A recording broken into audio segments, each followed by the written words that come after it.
Այսպես 10 րոպե քաղաքային իշխանությունը կարևոր հարցեր է քննարկում։ Ավինյանի ժեստերից երևում է միայն, որ վրդովված է ու զայրանում է ենթակաների վրա։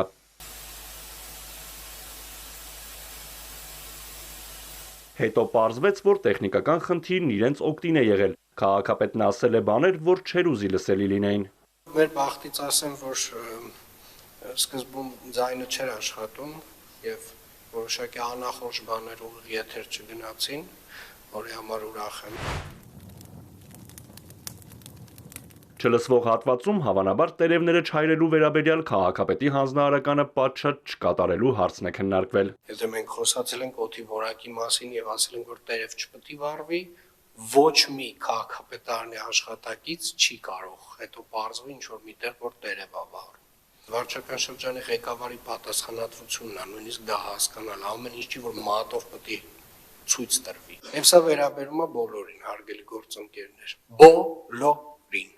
Նոյեմբերի 24-ի գործակարգավարականին էր Ավինյանը հանձնարարել ենթականերին հետևել, որ բակերում տերևները չայրեն։ Քաղաքապետն ասել էր, որ դա օդի աղտոտվածության հիմնական պատճառներից է։ Ըստ Ավինյանի, այրվող տերևներից արտանետված տոքսիններն ավելի վտանգավոր են, քան շինարարական փոշին։ Մի քանի տենց մեժուկ տերևը ուղղակի թեկուզ աղբամանին չհասցնելու համար ուղղակի բակում վառել եւ ամբողջ շրջակա միջավայրը թունավորել, դա նորմալ չի։ Դա նորմալ չի, պետք է ասել առաջին հերթին, որ դա նորմալ չի եւ պետք է արդեն սկսել դրա դեմ պայքարել։ Եվ Ավինյանի զայրույթը մեղմվում է, երբ խորհրդականը հայտնում է, որ Կասկադ համալիրի անավարտ հատվածի վերակառուցման եւ արդիականացման գործընթացում առաջընթաց կա։ Շատ կարևոր եւ գործնական փուլի մասին վկայող քայլեր։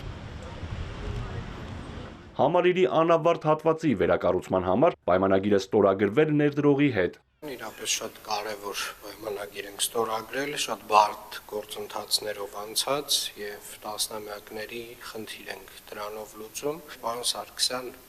ես գիտեմ, որ ախորժակը շատ մեծ է, բայց այնուամենայնիվ պետք է հիշեցնեմ, որ մենք ունենք պայմանագրային որոշակի, այսպես ասած, տրամաբանություն ֆինանսական, թե ինչ կան գումար է ծախսվելու մշակութային հանգույցի վրա, խնդրում եմ փորձենք մնալ այդ մոտավորապես 70 միլիոն դոլարի շրջանակներում եւ դրանից